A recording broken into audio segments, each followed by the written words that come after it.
Hello बच्चों, नमस्कार। आज की क्लास में हम लोग पढ़ेंगे आपके क्लास 10th के हिंदी बुक क्षितिज भाग 2 से चैप्टर 4। चैप्टर का नाम है आत्मकथ्य, जिसके राइटर हैं जयशंकर प्रसाद जी। जयशंकर प्रसाद जी का सामान्य सा परिचय देखते हैं, उसके पश्चात हम इस आत्मकथ्य को पढ़ेंगे। हिंदी साहित्य के छायावादी कवि जयशंकर प्रसाद जी का जन्म 1889 1889 ईस्वी में वाराणसी में हुआ था। इनकी शिक्षा 8वीं कक्षा से आगे नहीं हो पाई, जिसके कारण से इन्होंने घर पर ही संस्कृत, हिंदी, फारसी इस प्रकार से अनेक भाषाओं का अध्ययन किया, घर पर ही बैठ करके। 8 वर्ष की आयु में इनकी आंखों के सामने उनके माता पिता व बड़े भाई का निधन हो गया। मतलब ये जब 8 साल के थे तभी इनके माता पिता जो है और इनके जो बड़े भाई हैं उनका स्वर्गवास हो गया। इन सभी कष्टों को झेलते हुए भी, इन कष्टों से को सहन करते हुए वो काव्य रचना भी करने लगे। जयशंकर प्रसाद जी की बहुत सारी रचनाएं हैं, जैसे चित्राधार, कानन कुसुम, झरना, आंसू, लहर, कामायनी, चंद्रगुप्त, स्कंदगुप्त, अजातशत्रु, ध्रुव स्वामिनी, अनेक बहुत सारी रचनाएं हैं। ठीक है। जयशंकर प्रसाद जी का निधन 1937 में हुआ। तो अब हम आते हैं चैप्टर की ओर। चैप्टर का नाम है आत्मकथ्य है। वो कहाँ से हुआ? जब कवि के दोस्त लोग, उनके जो फ्रेंड थे, कवि को को कहते हैं कि आप अपनी आत्मकथा लिखें, तब कवि यहाँ पर अपने आप को आत्मकथा लिखने के लिए मना करता है। अपने आप से वो मना करता है कि मैं आत्मकथा नहीं लिखूंगा, और अपने दोस्तों को भी मना करता है। तो उस समय इस आत्मकथ्य को लिखते हैं, जो उस बात के बारे में बताई गई है यहाँ पर। ठीक है। तो इस चैप्टर को हम पढ़ते हैं। चैप्टर क्या है? आत्मकथ्य, जयशंकर प्रसाद द्वारा लिखित है। मधुप गुनगुना कर कह जाता कौन कहानी यह अपनी, मुरझाकर रही पत्तियां देखो कितनी आज घनी। इस गंभीर अनंत नीलिमा में असंख्य जीवन इतिहास, यह लोग करते ही रहते हैं अपना व्यंग मलिन उपहास। तब भी कहते हो कह डालूं दुर्बलता अपनी बीती, तुम सुनकर सुख पाओगे देखोगे यह सागर रीति। किंतु कहीं ऐसा ना हो कि तुम ही खाली करने वाले, अपने को समझो मेरा रस ले अपनी भरने वाले। यहां पर मधुप, पहली वर्ड है मधुप। मधुप किसको बोलते हैं? जो भौरा है उसको। एक ब्लैक कलर का कीड़ा है जो फूलों में के आसपास इर्द गिर्द, फूलों के इर्द गिर्द घूमते रहता है। ठीक है, भौरा। गुनगुना कर कह जाता कौन कहानी यह अपनी। यहाँ पर कविवर जयशंकर प्रसाद जी जो है भौरों के माध्यम से अपनी कथा का उल्लेख करते हुए कहते हैं कि हेमन रूपी भौरे, हेमन रूपी भौरे गुनगुना कर अपनी कौन सी कहानी कह रहे हो। मधुप गुनगुना कर कह जाता कौन कहानी यह अपनी। अरे मन रूपी भौरे, तुम गुनगुनाकर अपनी कौन सी कहानी कह रहे हो। मुरझाकर गिर रही पत्तियां देखो कितनी आज घनी। कहते हैं कवि की जीवन की इच्छाएं जो है, अच्छे वातावरण नहीं मिल रही, मतलब उसको अच्छी जीवन नहीं मिल पा रही है, जिसके कारण से उनको खुशियां प्राप्त नहीं हो रही। यहाँ पर उसी बता रहे हैं ना, पत्तियां गिर रही, मतलब जीवन की पत्तियां गिर रही, मतलब उनको सुख नहीं मिल रही है। ठीक है, तो उसको बता रहे हैं मुरझाकर गिर रही पत्तियां। जिस प्रकार से पेड़ में, जो पेड़ की पत्तियां हैं, वो पोषण की कमी से या फिर पानी की कमी से क्या होते हैं, मुरझा जाते हैं या वो गिरने लग जाते हैं। तो वैसे ही कवि का जीवन हो गया है। उसकी जीवन में खुशियां नहीं है। उनकी जीवन में जो कुछ भी खुशियां हैं वो पेड़ों से पत्तियां जिस प्रकार से गिरती है, उसी प्रकार से ही उनके जीवन की खुशियां जो है दिन प्रतिदिन कम होते जा रही है, वो गिरते जा रही है। ठीक है, आगे है इस गंभीर अनंत नीलिमा में असंख्य जीवन इतिहास, यह लोग करते ही रहते हैं अपना व्यंग मलिन उपहास। इस गंभीर, अनंत, अनंत मतलब जिसका अंत ना हो। ठीक है, अनंत, और यहाँ पर नीलिमा, नीलिमा मतलब जो नीला हो। तो अनंत नीलिमा किसको बोला गया है? यहाँ पर विशाल नीले आकाश को बोला गया है। ठीक है, अनंत आकाश को भी कहा जाता है। ठीक, तो अनंत नीलिमा का अर्थ होगा विशाल नीला आकाश में असंख्य जीवन इतिहास। जीवन इतिहास, जीवन इतिहास मतलब जीवन की कहानियां हैं। यहाँ पर कवि बता रहे हैं, जयशंकर प्रसाद जी कह रहे हैं कि इस संसार में क्या चीज है? अनेक महापुरुषों ने अपने जीवन के बारे में लिखा है इस गंभीर अनंत नीलिमा में। मतलब इस संसार में, इस नीले जो विशाल आकाश है, नीला आकाश है, मतलब पूरे संसार के बारे में कहा गया है यहाँ पर। असंख्य जीवन इतिहास मतलब अनेकों, असंख्य, जिनकी गिनती नहीं है, ऐसे जीवन इतिहास लिखा गया है। ऐसे महान महान राइटर हुए हैं जो अपनी जीवन इतिहास लिखे हैं, लेकिन फिर भी से क्या हुआ है? आगे देखते हैं, फिर दोनों को हम रिलेट एक साथ कर बताएंगे। यह लोग करते ही रहते हैं अपना व्यंग मलिन उपहास। क्या बता रहे हैं? मलिन उपहास बता रहे हैं। व्यंग मलिन, व्यंग मलिन का क्या मतलब होता है? व्यंग मलिन, मलिन मतलब गंदा, और व्यंग मतलब मजाक एक प्रकार से, तो गंदा मजाक। ठीक है, और उपहास का मतलब भी मजाक ही होता है। ठीक, तो बता रहे हैं यह लोग करते ही रहते हैं अपना व्यंग मलिन उपहास। ये जो महापुरुष हैं वो अपने बारे में लिख करके, अपनी जो आत्मकथा लिख करके अपनी ही मजाक उड़ाते हैं। ये लोग अपनी ही मजाक उड़ा रहे हैं। कवि इस प्रकार से बता रहे हैं, क्योंकि जीवन में कई चीजें होती है जो अच्छी होती है, जो बुरी होती है, हर चीज बताने लायक नहीं होती है। तो इसलिए बोलते हैं कि इस संसार में, इस दुनिया में अनेकों ऐसे जीवन इतिहास हैं जिन्होंने अपनी आत्मकथा लिखे हैं, अपने बारे में लिखे हैं, लेकिन इन सब में क्या है? अनंत अभाव के कारण से इसमें बहुत सारी बुराइयां भरा हुआ है। यह लोग करते ही रहते हैं अपना व्यंग मलिन उपहास, और ये लोग अपनी ही मलिन उपहास करते हैं, अपना ही गंदा मजाक कर रहे हैं। फिर बोल रहे हैं, तब भी कहते हो कह डालूं दुर्बलता अपनी बीती। फिर भी से तुम ऐसे कह रहे हो कि मैं अपनी दुर्बलता, अपनी कमजोरियों को मैं कह दूं। इसके बावजूद भी तुम कह रहे हो कि मैं अपनी क्या कर लूं? अपनी दुर्बलता को कह दूं किसी को। तुम सुनकर सुख पाओगे देखोगे यह सागर रीति। क्या तुम मेरी इन बातों को सुन करके, मेरी इन कष्टों को सुन करके क्या तुम खुश रह पाओगे?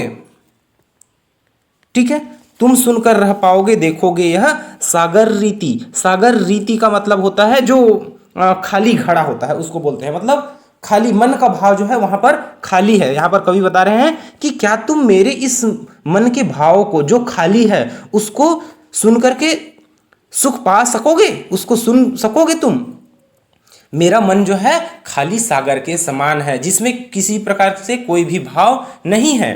फिर आगे बोल रहे हैं, किंतु कहीं ऐसा ना हो कि तुम ही खाली करने वाले, अपने को समझो मेरा रसले अपनी भरने वाले। कवि यहाँ पर बता रहे हैं कहीं तुम्हारा मन भी तो मेरी तरह भावों से खाली नहीं है, तुम्हारा मन भी तो खाली नहीं है। कहीं ऐसा ना हो कि तुम्हारा ही खाली करने वाले, मतलब तुम्हारा ही मन तो खाली नहीं है और तुम मेरे मन के भावों को जान करके अपनी खालीपन भरना चाहते हो। अपने को समझो मेरा रस ले अपनी भरने वाली, मतलब मेरी भावों से तुम अपनी भावों को, अपनी जो खालीपन है उसको भरना चाहते हो। कहीं ऐसा तो नहीं है? इस प्रकार से कवि बोल रहे हैं। ठीक है, इसका हम भावार्थ एक साथ देखते हैं, तब क्या लिखेंगे। कवि जयशंकर प्रसाद भौरे के माध्यम से अपनी कथा का उल्लेख करते हुए कहते हैं, क्या कहते हैं कि हे मन रूपी भौरे, गुनगुनाकर अपनी कौन सी कहानी कह रहे हो।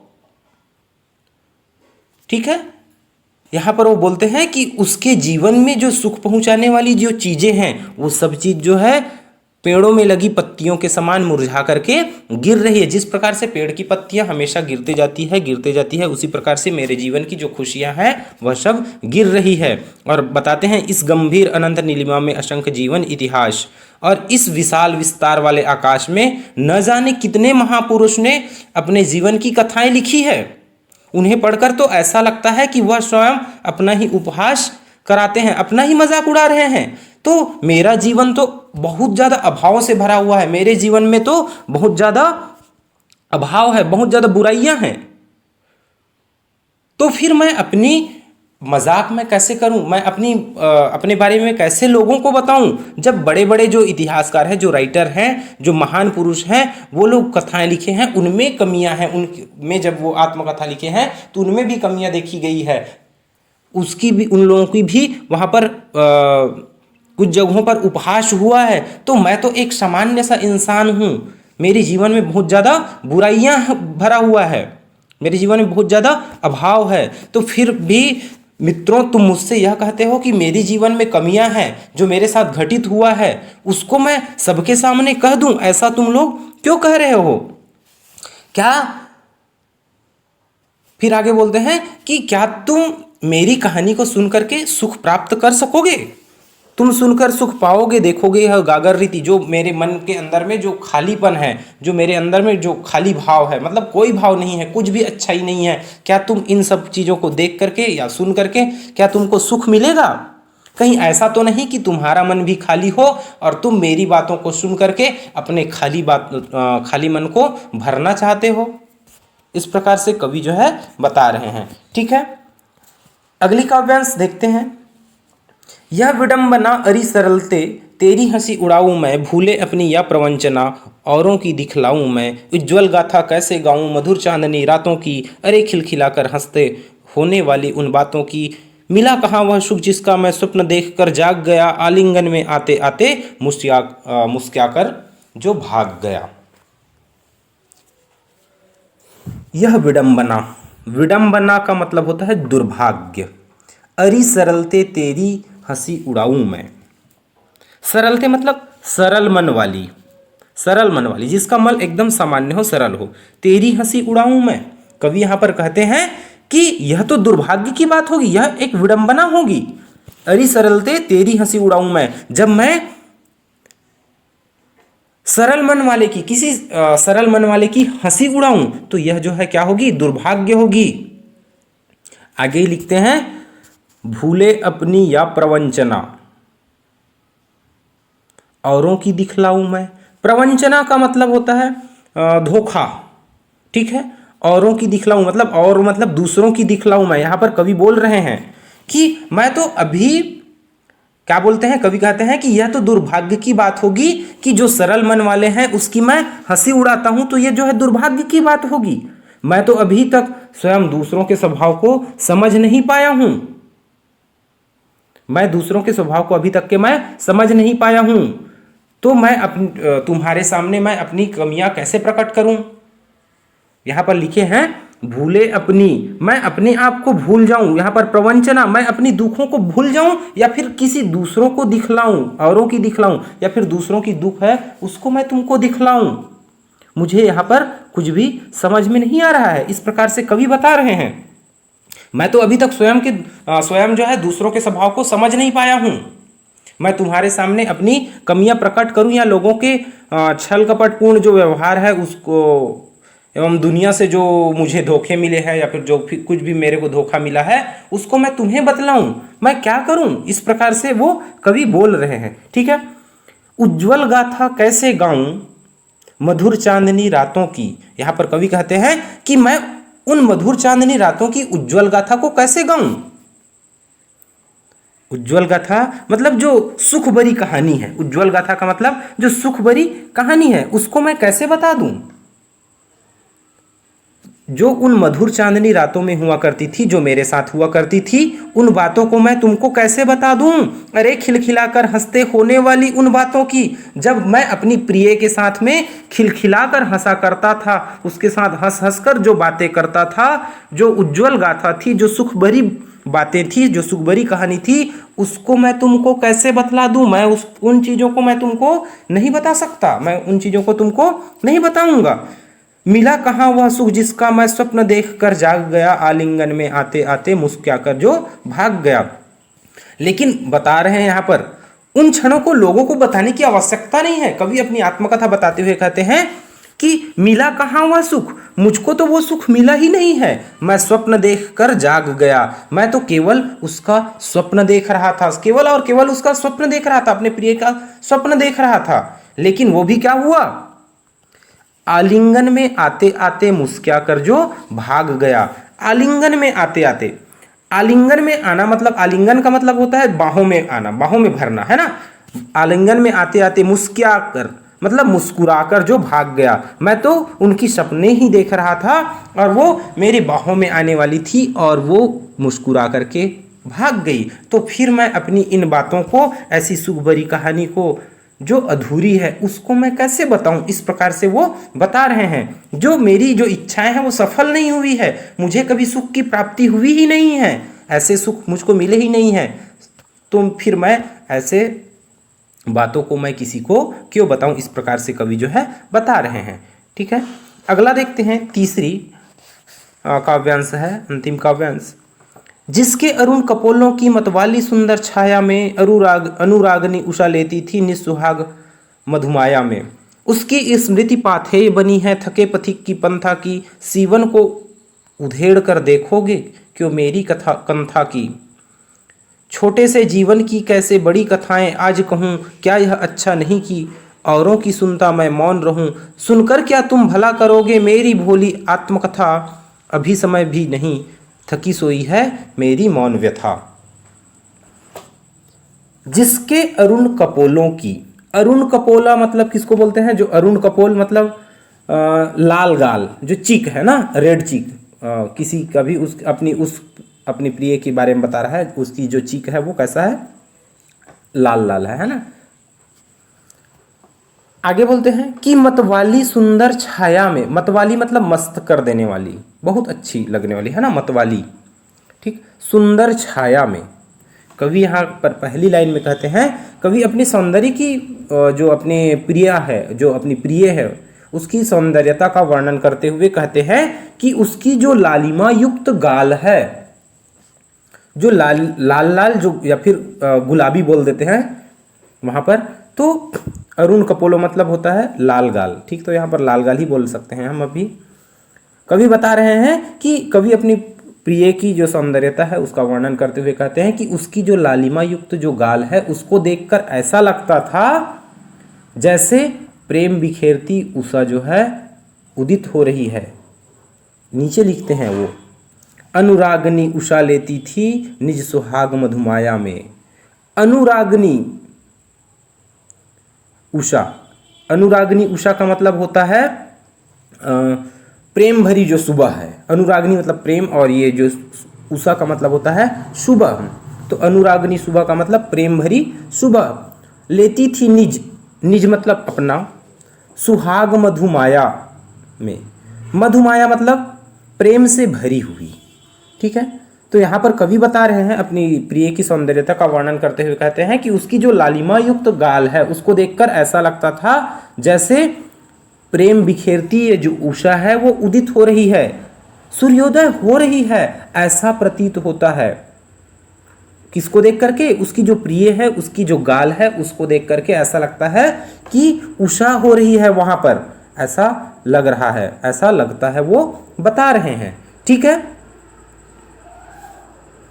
फिर आगे लिखते हैं, उसकी स्मृति पाथेय बनी है थके पथिक की पंथा की। उसकी स्मृति, स्मृति का मतलब होता है याद, उसकी स्मृति मतलब याद, और पाथेय का मतलब होता है सहारा, पाथेय का मतलब होता है सहारा।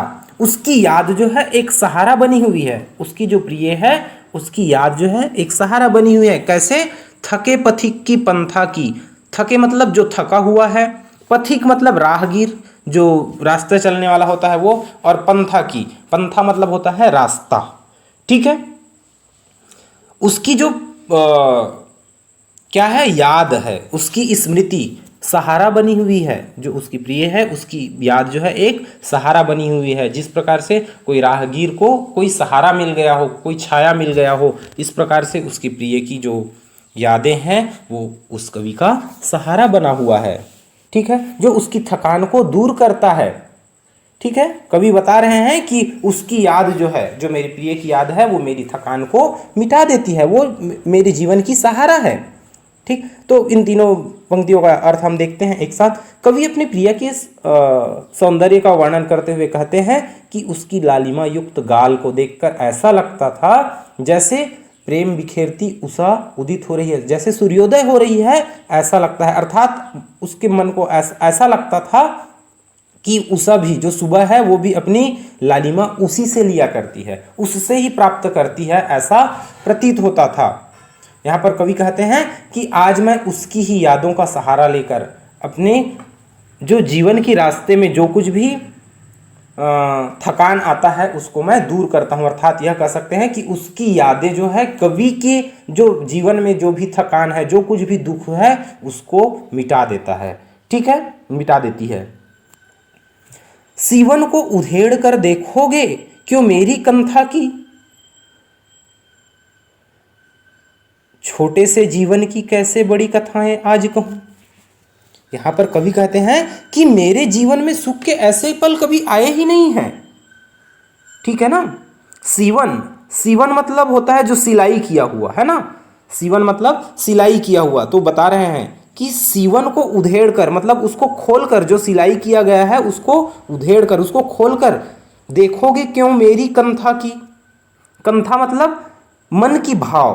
क्या तुम मेरी जो ये सीवन है उसको उधेड़ कर देखना चाहते हो, जो मेरे मन की भाव है उसको देखना चाहते हो। यहाँ पर कवि बता रहे हैं कि मेरे जीवन में सुख के ऐसे पल कभी आए नहीं हैं जिससे तुम प्रेरित हो सको, इसलिए क्यों तुम मेरे जीवन की कहानी को खोल करके उधेड़ करके देखना चाहते हो। कवि ये बता रहे हैं यहाँ पर, मेरे जीवन में ऐसा कुछ हुआ नहीं है जिसको तुमको मैं बतला सकूं, जिसको मैं तुमको दिखला सकूं, तो तुम क्यों मेरी इस जीवन की जो सीवन है, जो मेरा जो बंद जीवन है, उसको उधेड़ करके तुम मेरी भावनाओं को जानना क्यों चाहते हो। इस प्रकार से वो बता रहे हैं। ठीक है, फिर आगे क्या है, छोटे से जीवन की कैसे बड़ी कथाएं आज कहूं। कवि बताते हैं कि मेरा जीवन तो बहुत छोटा सा है और इस छोटे से जीवन, यह जो छोटा सा जीवन है वो बहुत ज़्यादा अभावग्रस्त है। मतलब मेरे जीवन में बहुत ज़्यादा अभाव है, बहुत बड़ी बड़ी कथाएं हैं, मतलब जो कष्ट वाली जो चीज़ें हैं वो सबसे ज़्यादा है, सुख का कोई ऐसा पल आया ही नहीं है। तो छोटे से जीवन की कैसे बड़ी कथाएं आज कहूँ, मेरे छोटे से जीवन में जो बड़ी कथाएं हैं, मतलब जो बड़ी बड़ी दुख हैं, उसको मैं कैसे कहूँ। फिर आगे बोलते हैं, क्या यह अच्छा नहीं कि औरों की सुनता मैं मौन रहूं। कवि बोलते हैं कि मेरे लिए तो यही अच्छा रहेगा कि मैं दूसरे लोगों की, जो महान लोग की जो कथा है उसको ही मैं सुनता रहूं। क्या यह अच्छा नहीं कि औरों की मैं सुनता रहूं, मैं दूसरों की सुनता रहूं। क्या यह अच्छा नहीं है, यही मेरे लिए अच्छा होगा कि मैं दूसरों की इस प्रकार से बातों को मैं सुनूं, क्योंकि मेरा जीवन जो है बहुत ज़्यादा अभावग्रस्त है, बहुत ज़्यादा दुखों से व्यतीत हुआ है। सुनकर क्या तुम भला करोगे मेरी भोली आत्मकथा। यहाँ पर कहते हैं भला तुम मेरी भोली जो भोली भाली आत्मकथा है, सुनकर तुम क्या भला करोगे, मतलब आखिर तुम भला मेरी इन आत्मकथा को सुनकर के आखिर क्या करोगे। मेरी भोली आत्मकथा, मेरी भोली भाली आत्मकथा को सुन करके तुम आखिर क्या करोगे। इसको सुनने से कोई फायदा नहीं है, तुमको कोई भी प्रेरणा नहीं मिल पाएगी। फिर आगे बोलते हैं, अभी समय भी नहीं थकी सोई है मेरी मौन व्यथा। व्यथा, व्यथा का मतलब होता है दुख, है ना। व्यथा का मतलब होता है दुख। ठीक है, तो उसी को बता रहे हैं, कवि बता रहे हैं कि मेरा दुख जो है इस समय शांत है, अभी समय भी नहीं।